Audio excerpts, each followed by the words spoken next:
At this point, my husband's account is totally empty. Help yourself and be thankful for what little is left. Though they didn't express it directly, my brother and mom had the same sentiments. My brother was right about everything, and when Sale fell into our trap, the whole family erupted in laughter. I'm Stephanie. My brother Edward died last year. His last moments were spent calmly in his slumber, one early morning after 6 months in the hospital. He was just 35. My family has 3 of us, my younger brother Henry, me, and Edward. We are separated by 2 years. Henry and I are still unmarried, whereas Edward is married. I didn't like Lisa when Edward introduced her to me.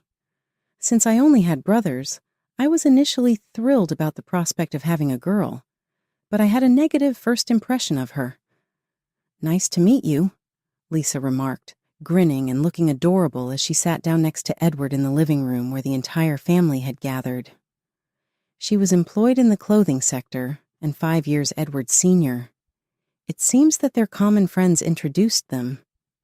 To be honest, I thought Edward's captivated expression was a little excessive, but because it was his first girlfriend, I thought it made sense. Lisa inquired, "Is this house a rental?" While I was laughing at Edward, I believed I had misheard her. Was that all she asked? Was this a rental house? She asked that question, but why?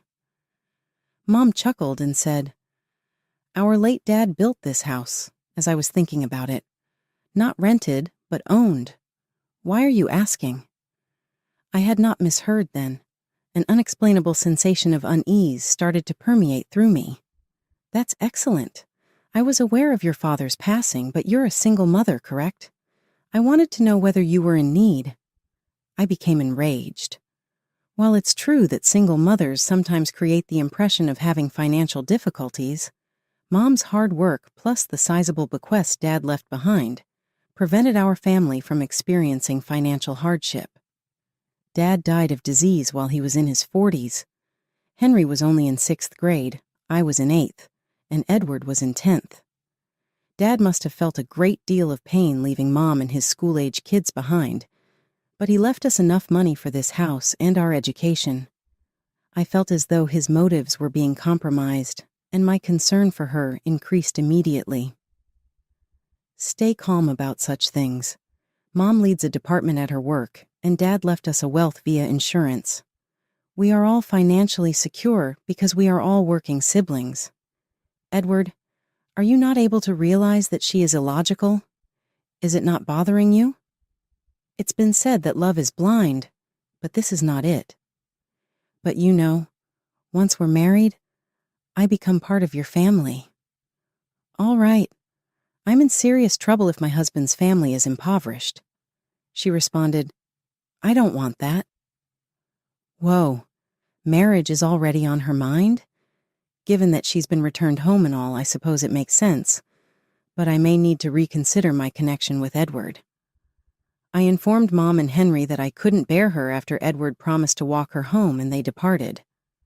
Her as the wife of Edward? Not at all. What's up with that woman? Stated Henry. Weird, right? It's a bit much to worry about money already. It's a little unsettling, Mom continued. Well, it may not be the most sane thing to say, but finances do play a significant role in marriage, don't they? If she's talking about her worries honestly, rather than keeping them to herself, that's kind of understanding. Old-fashioned Mom, always so sensible. She thinks it's charming, even after such a nasty insult. It makes sense why she succeeds as a sales director. In spite of that initial impression, I decided to just keep my distance and didn't object too much to Edward being married to her. They tied the knot a year after Edward brought Lisa home. I didn't see her again until Christmas and summer holidays. Lisa and I didn't communicate much personally, and I was able to go about my days without experiencing any special difficulty. Henry reached out to me one day for guidance. Henry hadn't moved out yet, but he had gotten a job that required him to commute from home, and I had moved out when I started working and was living alone. Henry told me that he had received a message from Lisa.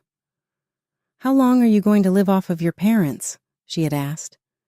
"You ought to move out since you're an adult and live by yourself." Though I knew it was self-serving, I was relieved when Henry announced he would be working from home. Mom had assured us that there was nothing to worry about. But why would Lisa tell Henry that kind of thing? Henry staying at home shouldn't be a problem because she and Edward had their own house.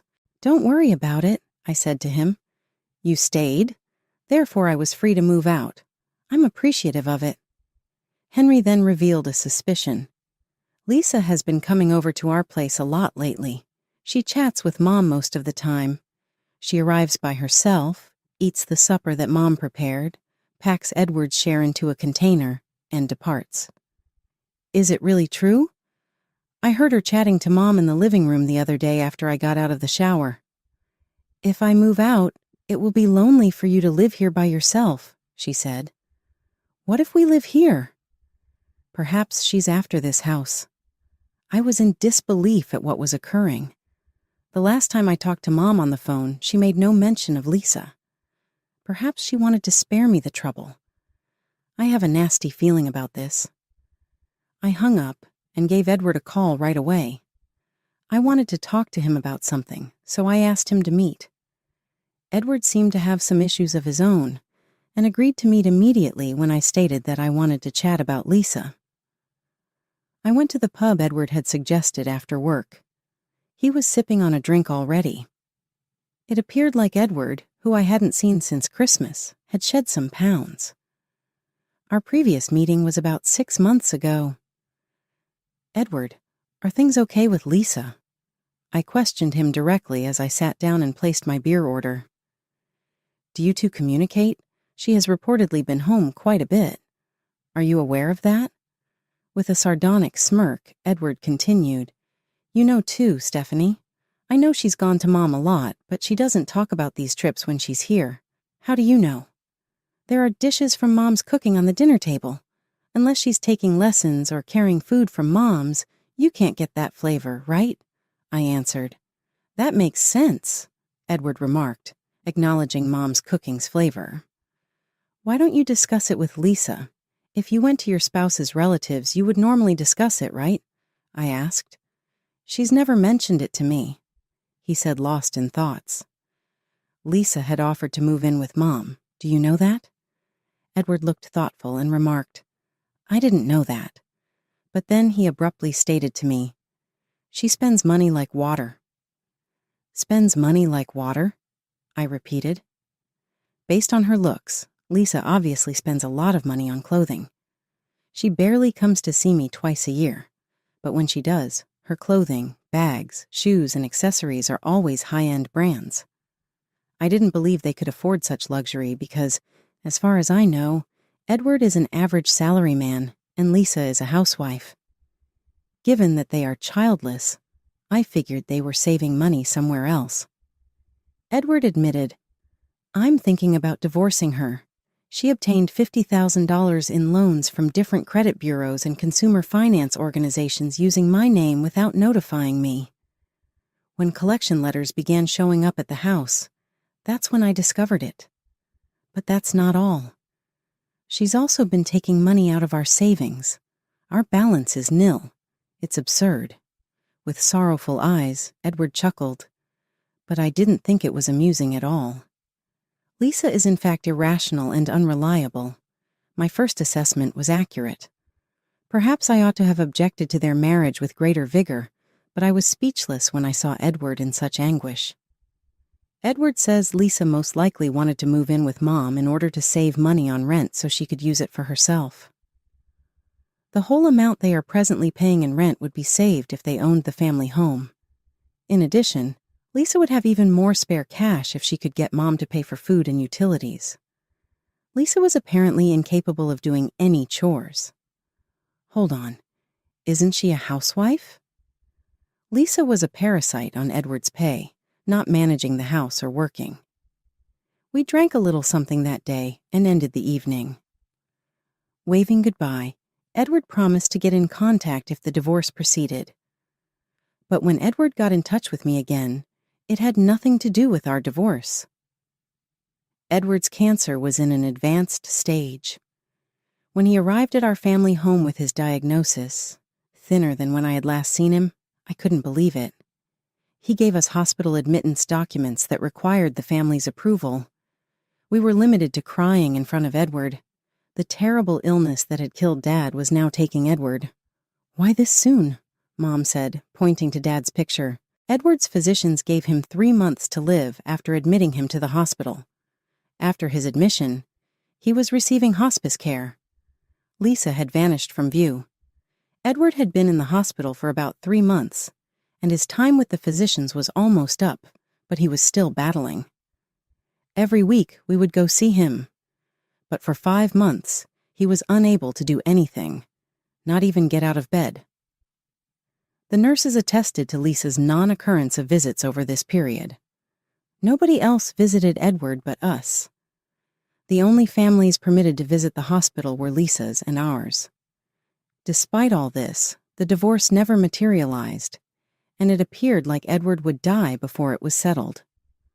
I had at first firmly advised that Edward get a divorce from her, but I changed my mind after hearing his opinions. Edward died 6 months after being admitted to the hospital. We returned his body to our family's house. After all this time, Edward must have been relieved to get home. Lisa appeared as we were talking with the funeral director about the preparations, presumably because Mom had gotten in touch with her. "Get out!" I was about to yell, but Edward and Lisa were still legally wed. I couldn't dispute with her answer that she had the right to bid him farewell. The funeral director then arranged for us and Edward to go to the funeral home. There, we informed Edward's friends, co-workers, and acquaintances about the wake and funeral.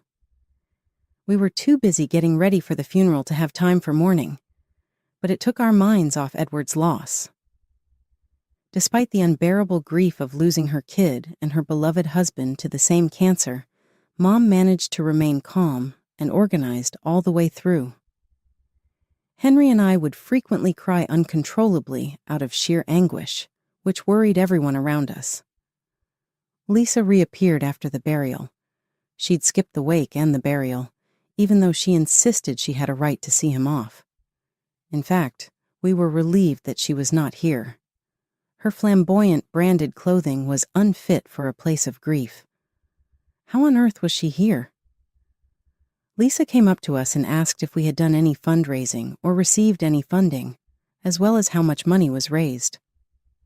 I was immediately incensed by her question since she had come to steal the funds that were being raised for Edward's burial. "Are you coming to get gifts?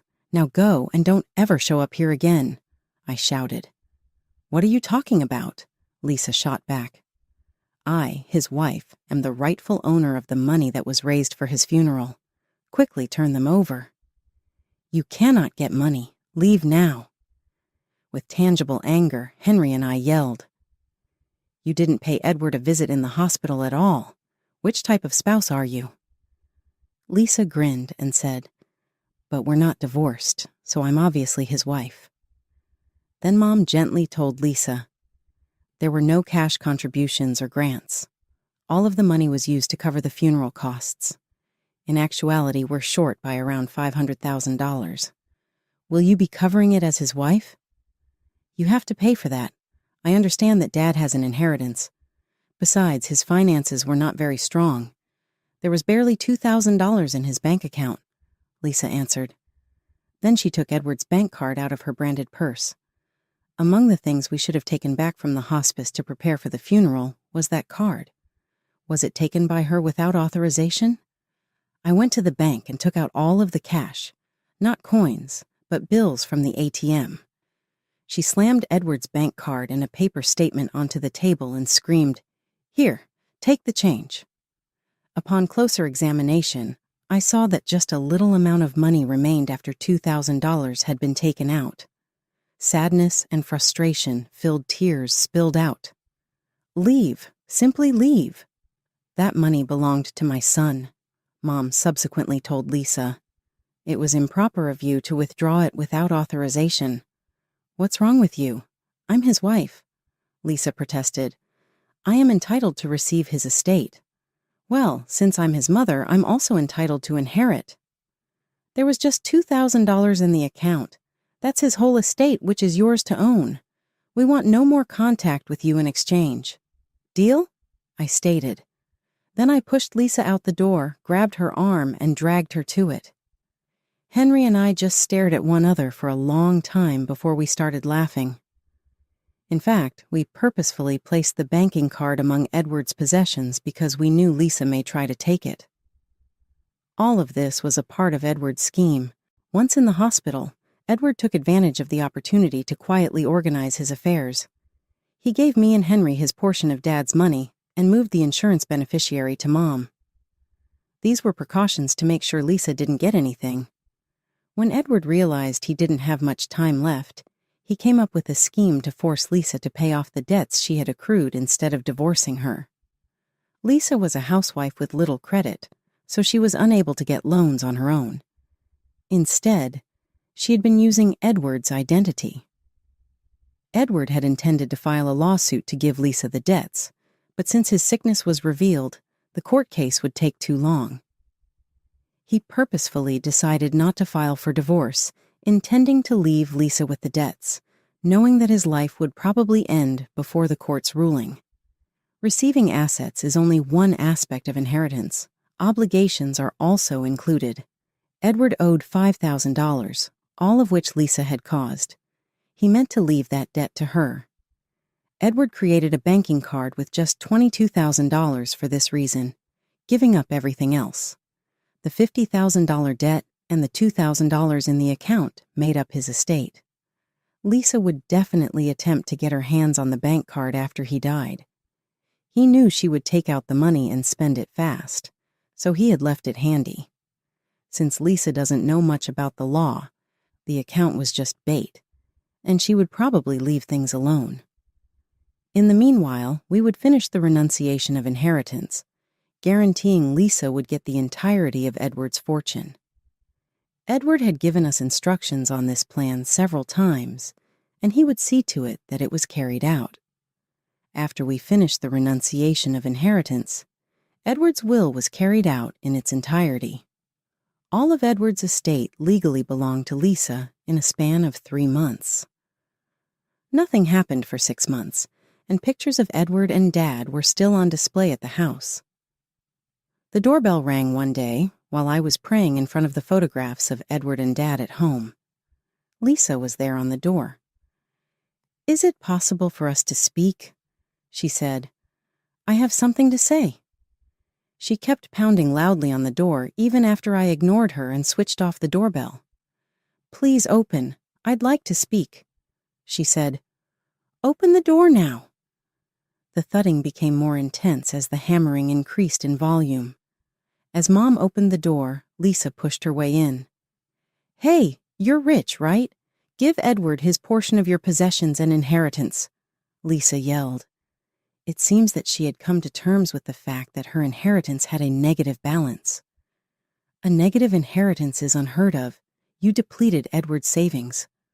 Only $2,000 was left, my mother said coldly. "Lies," she cried out. "Give me this house, then.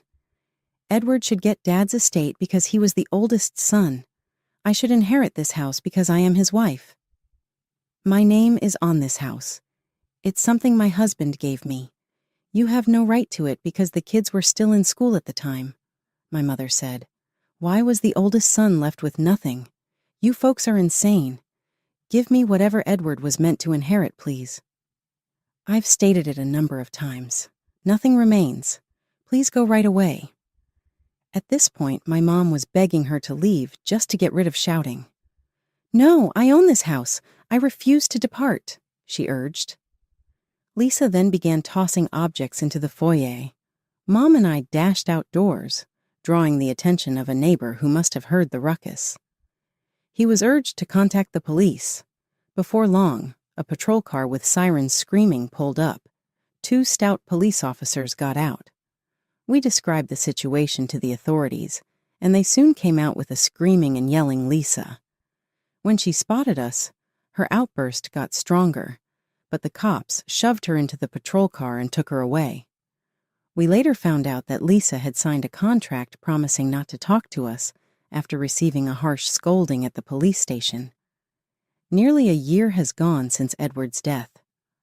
I like to imagine that just like Dad always wanted, he and Edward are now sipping drinks together in peace. I can't help but smile when I look up at the brilliant sky and think about my dad and Edward. In the middle of these contemplations, I'm facing a new sort of difficulty. I'm Julia, and I'm 25 years old. 6 months ago, my 25-year-old spouse Leo and I got married. While our new house is being built, we are temporarily residing with my in-laws. Since we first started dating, our relationship has been good, and my in-laws are fair and friendly. After our marriage, there was no sudden shift in their perspective. Instead, we all got along well. But there's a problem with my sister-in-law, Veronica. Since our initial meeting, Veronica, who is a year younger than Leo, has not liked me. She used to criticize my looks and sense of style quite a bit. Even though Veronica and her partner are now living together, things aren't working out, and she regularly goes back home. When Veronica is here, she manages me with different tasks and treats me nearly like a servant. My in-laws and hubby have chastised her, but Veronica hasn't behaved any differently. One day, she announced her presence from the entryway, and we heard it while I was enjoying a coffee break. Veronica insisted on something sweet when I got up to make her coffee. I gave her some cookies, but she turned them down, citing poor quality. She even admitted that she was craving jasmine tea, but she reluctantly took the cookies in their place.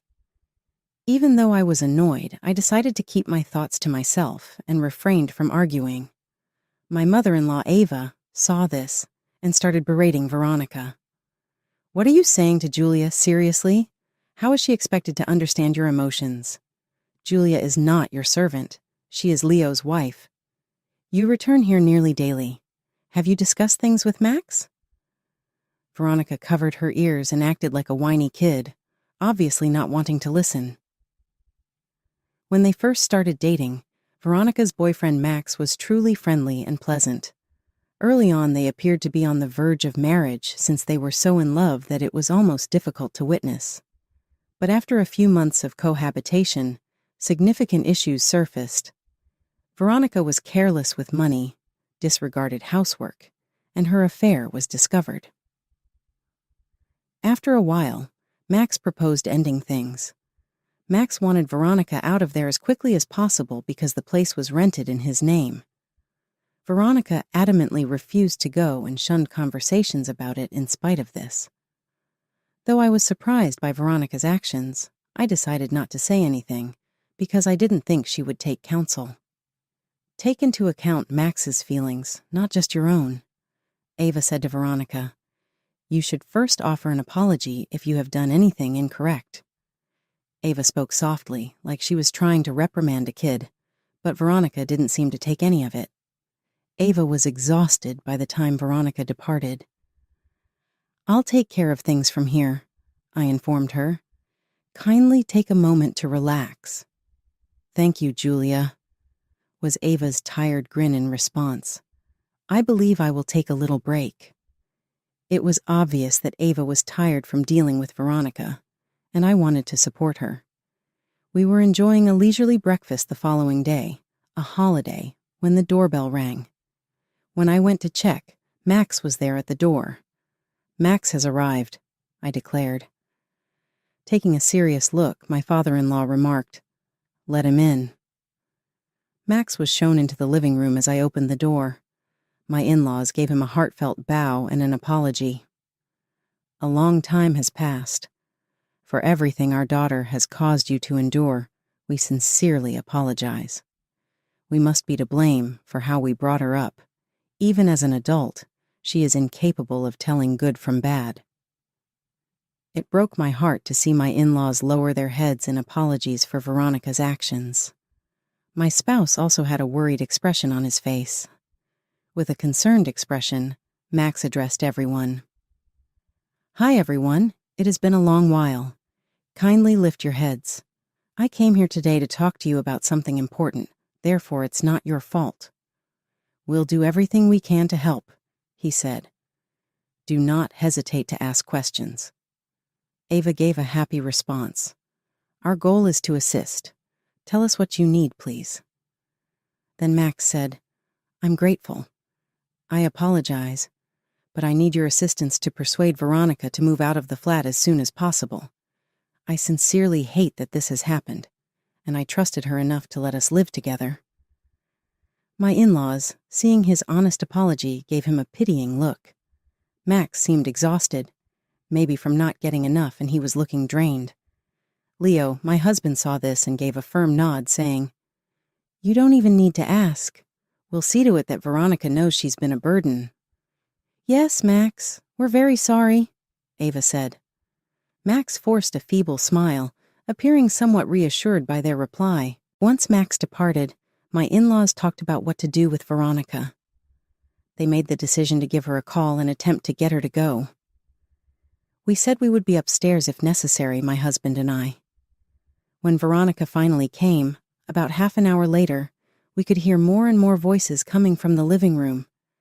Every now and again, we would hear something shattering, Ava screaming, and Veronica yelling angrily.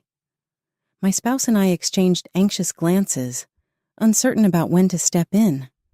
Then Ava's voice could be heard pleading, Leo, Julia, would you please come down here? We hurried downstairs to see an irate Veronica, a stern-looking Leo, and an obviously tired Ava. The sideboard's glass doors were broken, and the TV remote and Veronica's purse were strewn all over the floor. Despite the turmoil that astounded me, my husband asked Ava calmly, Mom, are you okay? Weary but beaming, Ava said, Yes, I apologize for worrying you. Leo and Julia, we want you to know that Veronica is not welcome in our home until she truly changes and reflects on her actions. Thomas continued, Please don't allow her in if she attempts to enter while we're away. My spouse gave me a nod of approval. We've decided not to tolerate Veronica's behavior any longer, Ava went on. Despite having a fantastic guy, she decides to be egotistical and cheat. It's not appropriate. She will have to work and repay the money she has lost. Julia, please lend a hand here. I nodded, saying, Understood. Veronica sighed and stared at me, evidently annoyed, saying, I'm done with this place. I will never return. Don't come sobbing to me later. You'll regret disregarding your own daughter. After saying her last words, she rushed out of the living room. I ran after her to give her luggage back, since I saw she had left it behind. Mom and Dad said what they said, but if you try to stop me from entering this house just because you're the wife, you'll regret it. Veronica snatched it from me angrily. After a moment of hesitation, I moved away, causing Ava to come closer to me with worry. Hey, you didn't say anything rude to Julia, did you? Ava inquired. With a nonchalant reply, Veronica said, I didn't say anything. She then shut the door and walked out. Leo and I were back in the living room talking about Veronica. Were you able to persuade her? Now what is she going to do? Inquired my spouse. Leo said, appearing exhausted, She has decided to vacate Max's place for the time being. She will probably start paying back the money she has spent by renting a residence of her own. After 3 months, our lives that Veronica had upended were starting to return to normal. After their conversations, Max phoned to thank us and let us know that Veronica had moved out. Even yet, we were in the dark about Veronica's whereabouts and activities, as we had not received any word from her. Although I was a little worried about her, I was also largely relieved. Then one day, out of the blue, Veronica came back. Ava was shopping with a friend, while Thomas and my husband were at work. I looked at the monitor and saw Veronica standing there as the doorbell rang. She let herself in and opened the door before I could say anything. The location appears entirely different now that I'm not there. Has the majority of the furnishings been disposed of or something? I see you're here. How could you have ignored my doorbell ringing? My brother and Dad. Are they at work? Mom, where are you? She began shouting. Veronica burst in with a ton of stuff, including a duffel bag and a huge suitcase. I replied that Ava had gone shopping with a friend, feeling terrible. Veronica added, "Please wash these by tomorrow," as she nonchalantly opened her duffel bag and dropped a mountain of laundry at my feet. "If you don't get this done soon, I'll run out of clothes." What? I was stunned as I looked at her, and Veronica, who was obviously furious, went on her rant. "What are you saying? What? You talk back? How dare you? You're only a spouse. I am this house's daughter." I attempted to stop her, but she would not stop yelling. "Oh, and I'm dehydrated. I'll be clear about what I want since leaving things up to you never ends well. I'm craving a cafe au lait and a scone loaded with chocolate chips right now. Go get some if we don't already have some at home. I'll give it 5 minutes or so. Did you tell the in-laws that you'd be coming back today?" I felt the need to explain, as if the recent encounter hadn't occurred. With a casual response, Veronica said, "No, I didn't. They could have changed the locks if I had alerted them ahead of time. However, I know my brother, Mom, and Dad will be happy to see me again. I mean, I am this house's cherished daughter after all." Startled by her too positive outlook, I firmly said, "Then please go. Since they haven't forgiven you, I can't defy their desires." Veronica yelled back, irritated, "Why should I listen to you? You're only a spouse. I'm this house's priceless daughter. Isn't a wife like a housekeeper? All you have to do is obey me in silence. Now go to work." I calmly turned to face the enraged Veronica and declared, "I don't live in this house." Veronica made an odd squeak in return, expressing her complete astonishment. Veronica was stunned as she stood there, as Ava's happy voice emerged from the doorway. "Hello to all of you." My spouse and Leo arrived home after Ava, and the house was instantly bustling. My spouse and the in-laws seemed astonished to see Veronica. There was a little pause before Leo spoke out firmly. "Why are you here, Veronica?" Leo remarked sharply. "We warned you that you're not welcome until you've really thought about and regretted your acts." His harshness surprised Veronica, but she soon reverted to her customary behavior. "I've returned because I've thought back on what I did. I'm the daughter of this home, so please pardon me," she begged. Leo's face did not waver despite her entreaties. My father-in-law and Ava agreed with him and refrained from defending her. With a sly smile, Veronica turned to face me, knowing she was in a bad position. "Julia just mentioned that she doesn't reside here, by the way. What action did this woman take to lose her house? It has to be something very bad." My spouse was perplexed by Veronica's remarks and said, "Huh? We haven't taken any action." Confused, Veronica inquired, "What do you mean? My sibling was also expelled. I have no idea what's going on." "We weren't expelled," I said coolly. "We chose to relocate since Leo received a work transfer and our new house was ready. That was the plan all along, but the official orders just came through recently," I said. "The new location is a pleasant town with fresh air and delectable cuisine, even if it is in the country. Not only are we moving, but Dad and Mom are also moving." With obvious excitement, the in-laws said, "That's correct. From now on, we are going to enjoy a relaxed lifestyle in Hawaii. We've been planning this relocation for years, and happily, we were able to find a buyer for this property right away." Veronica started to act irritated and fussy. "Are you really going to sell the house? Hold on. Is that the reason why there isn't much furniture left? I had no prior knowledge of this. I intended to move here when I returned. How am I meant to proceed?" "Stop being so selfish," Ava reprimanded her. "As an adult, accept accountability for your own deeds." Veronica started crying and kept looking at us. "We heard from Max about your affair with a married man," furious Leo stated. "In addition to having to reimburse Max, you're in hot water because his wife is chasing money from you. You are solely responsible for it." Veronica attempted angrily to hurl some of the remaining furniture at my husband and myself after realizing that Leo would not pardon her. "I detest every single one of you. Damn it," she said. Veronica nearly acted out again, but Thomas and my husband were able to stop her. Ava made the police call without thinking twice. Veronica sobbed and acted out till the police showed up. Veronica was then observed sleeping in parks and internet cafes and working throughout the day to make ends meet as she had nowhere else to go. She appeared considerably older and more unkempt than the polished, contemporary young woman she had formerly been.